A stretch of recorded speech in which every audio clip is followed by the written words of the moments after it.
Welcome to HHCL Network, Episode 3. I'm your host, Shinogi123 with Bad Cold the Titan and guest star KK Bronze 146. And so today we're going to be talking about mainly teams compared to players. So let's get right into it. So let's start off with the Eastern Conference. Bad, who do you think might be the best wild card for the East? Oh, well, the best wild card I'd say would probably be the Flyers. I mean, they came from 0-7-1, and it pretty much worse than the HHCL, and brought it back by getting on a huge winning streak, making some good trades to acquire nice Commando and That was a Charcoal. big trade. And they're in the wild card spot right now. So yeah. Yeah, if you're not familiar, the Flyers were actually the Predators last season. Most of the roster stayed, like X0X and Thunderhawk 14, and I think inactiveness was a bit of an issue in the beginning of the season, but they're off to a good start, and I think they are a good contender for the wild card. Yeah, the Flyers are probably the strongest wild card, especially since they have a good coach in Xerodox. Also in the East are the New York Rangers, which are comprised of some names such as Isiders and Snipe Down, Eric 4093. And one reason I think they're doing well in the standings is just the chemistry on the team in general. I mean, I'm pretty sure all these people have known each other on Skype for a good, 5 seasons. But I think that's part of their success.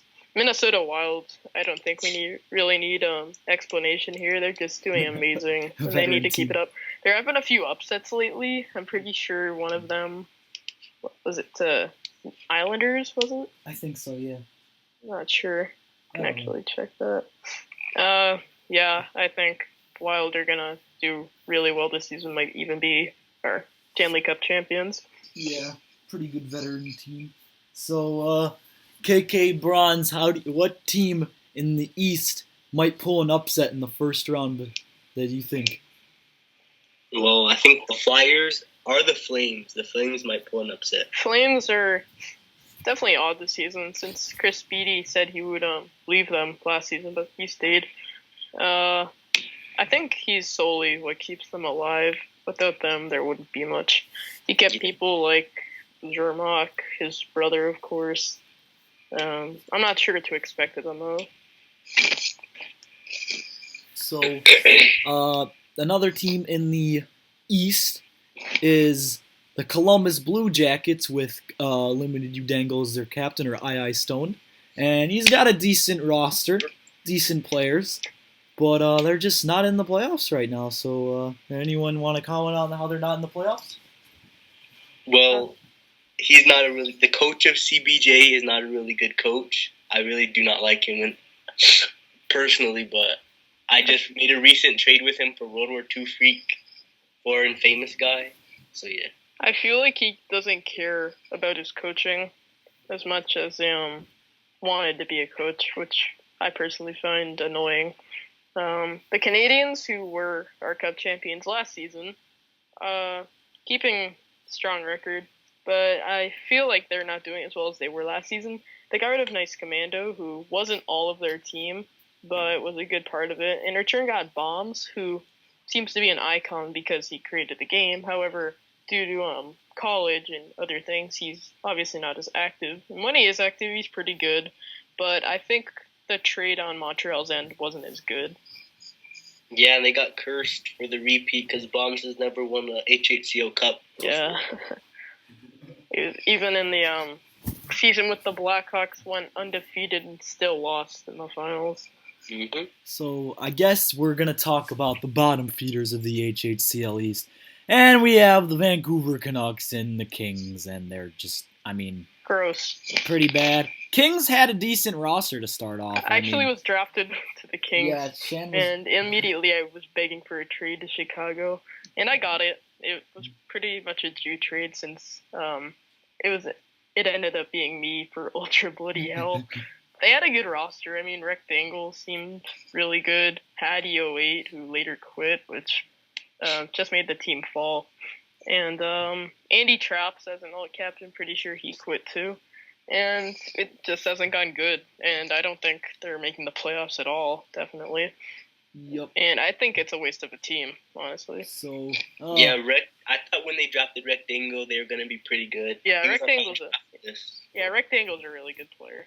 Yeah, definitely. So, I guess Vancouver Canucks. They started off pretty bad with Ghost Foreman as their captain. I mean, he drafted decent players, like pretty good players actually, but little did he know they were inactive as hell, and that screwed over his team. I mean, Ghost of Tommy, he's okay. Ghost of Robo, he's okay. He's got cup experience. But pretty much they just sign, like freaking cut players from other team, and that's pretty much their team. They are all cut players, and they just try to be good. We haven't paid much attention to the New York Rangers, and they've actually had a really good roster, and I think they're showing that they do have a good roster now. They have Pieman 711 as their captain. I'm not sure if they signed IDAN or NYY2 before the draft. Was it NYY2? Yeah, New York. Yeah, and then they got IDAN, and then they picked up players like Lax, FTW, some Stahl, just others. They've done amazing. Yeah. I think the Wild, Blackhawks, and the Rangers are easily contenders for the conference finals and the Cup as well. So I guess we'll move to HHCL West. Wild card, Arizona and Detroit. I mean, no one ever saw Arizona being good. I mean, bunch of RHLers, but they somehow pulled it off being good. So, KK Bronze, what do you think about the Arizona Coyotes? I don't really think they're that good. They just do a bunch of one-timers. Not that hard to stop them. Yeah. Yeah, well, they're a bunch of they just win the games that they need to versus the bad teams, Dallas Stars, I think, are having possibly the worst season in the franchise. They still have good players. I mean, don't get me wrong. Carlos AQ, Taker, they got Ultimate Sifter back. I don't know what's happening. I don't know if it's bad luck, if they're just don't have as much chemistry on the ice. It's different a lot. Yeah, same with the Colorado Avalanche. Their new coach, Super Gamer Boy, has not been doing good. Jets aren't having the best season either. They're a pretty well-known team with the usuals: Dark Mist 101, UFL 2. Not the best. Brothers. Yeah, the TZ brothers. Just not the best season. Not sure about that either. And there's the obvious bad teams like the Boston Bruins. Mm-hmm. So, I mean, well, I guess, Buffalo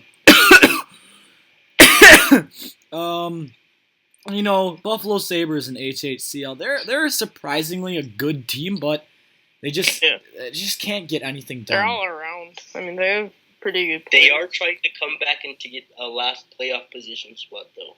Yeah, but I just don't see it happening. I mean, what happens is they get on a win streak, and then they get on a losing streak. Yeah. If they started off their season with like a .500 record, they might be in playoffs now. But since they dropped so much in the beginning of the season that I don't think they can come back from what they have now. I think they'll make it. I think they'll beat out the Detroit Red Wings or the Arizona Coyotes for that last playoff spot. Yeah. So I guess we'll talk about the dominant powers in the West. Chicago, Toronto. I think Ducks aren't Islanders are up there. Islanders are up there, but I just Ducks aren't doing good. Ducks are doing pretty good. I just don't see Islanders going very far because they have no veteran experience. They lost Charcoal. It's really only Darky. I don't see much but Darky. And same with the Blues. Yeah, the Blues. Didn't they lose Dark Knight? Yeah, he's gone. Sure. He's gone. So Blues are dying. And also, just a disclaimer: we record these episodes not when we air them the same day. So actually, on episode 2, we recorded it on Monday, I think, and we aired it on Saturday. This is actually being filmed on Saturday because we haven't had any time to do it this previous week. But if you're confused on why we're saying a team is 15-3-1 when they're really 17-3-1, it's because we record before we air. Yep. So I'm trying to think here. KK Bronze, would you like to talk about your Toronto Maple Leafs?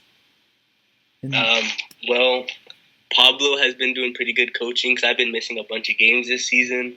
We went on a little losing streak during the division games that we just played, but we're a pretty solid team. You lost. Well, no, you haven't lost, but you drafted a lot of new players this season. Who do you think was your best draft pick? My best draft pick would have to be Crossbow Joe or Ask JJJ. Yeah, I feel like at the beginning of the season, Ask JJJ didn't want to be on Toronto, but I think he's changed his mind definitely because he's seeing how well they're doing in the season. And Toronto hasn't had the best luck in playoffs. How they had that one season with Alcianio, Listener, and Thunderhawk, but I think this is going to be a good season for them and possibly seasons to come. yeah, they've got good. They have a lot of future. They got a lot of potential. But I mean, Winnipeg Jets. I thought they were gonna be pretty good, but they've just. I mean, they're still okay, but they sank. I don't know why, but they're just not up there in the West anymore. One thing I wanted to mention was the Edmonton Oilers, who, if you're not familiar with the players, Bambino, Turaggio, and Muragario, I think. And Ninga Storm, 1, 2, 3. Oh yeah, and Ninga Storm. They have a really different play style, and actually, my team, the Blackhawks, were playing them today, and it really annoyed us and caused us to lose 4-2 in regulation. What they actually do is whenever they get the puck, they kind of go back a bit and free up some options. And if they can't really get a pass off, they just clear it, and then they just have a lot of options. So they have someone at point, they have someone ready for a one-timer. And what I like about the team definitely is how none of them are afraid to score. They don't force CCs at all. And it seems as if they have plays set in their mind. Like, they can read and react to what one of the players is doing. And I think that's just a pretty amazing thing that the team does. Yeah, well, going back to the East, this team, I don't know what, but Panthers, I know we already talked about them, but it seems like every day they have a new roster. I mean, they trade like their whole a trade a day. I don't know. I mean, I guess it's working for them because they're like right there in the playoff race, but I don't get why he's changing it every single day. I mean, you might be getting people, but there's really no point in the end. You're just pretty much trading equal player for equal player. So it's gonna probably mess up their chemistry down the stretch. Yeah, the back half of the season, or like back couple games, they're gonna lose because they don't have chemistry. They just have like no one now. I don't even know their full roster, like half their roster now. Since our last episode, the New Jersey Devils have improved a lot. What we were saying last week is how they didn't have many people showing up to games, like Orafera and Risk, two of their key players, weren't showing up much, and they were struggling a lot. And Poi recently quit, but I think he's coming back now. I'm not actually sure. I haven't paid much attention, but they seem to be doing better. So possibly a playoff spot for them. They're 26. They're 21, 6-1. Just not sure what's happening there, but they're definitely doing good. Oh yeah, I forgot this team in the East, the Ottawa Senators. I don't know how they're good, but I guess they're up there. I guess somehow they're just. I got a lot of people and they're doing good. I don't know. All right, so next week's episode, we're going to be answering questions. So if you have any questions you want us to answer live on the show, just comment them down below on this video, and we will answer all questions on or off topic. And this is HHCL Weekly Episode 3, and this is Bad Cool, Shinugi, and KK Bronze, signing off. See you later.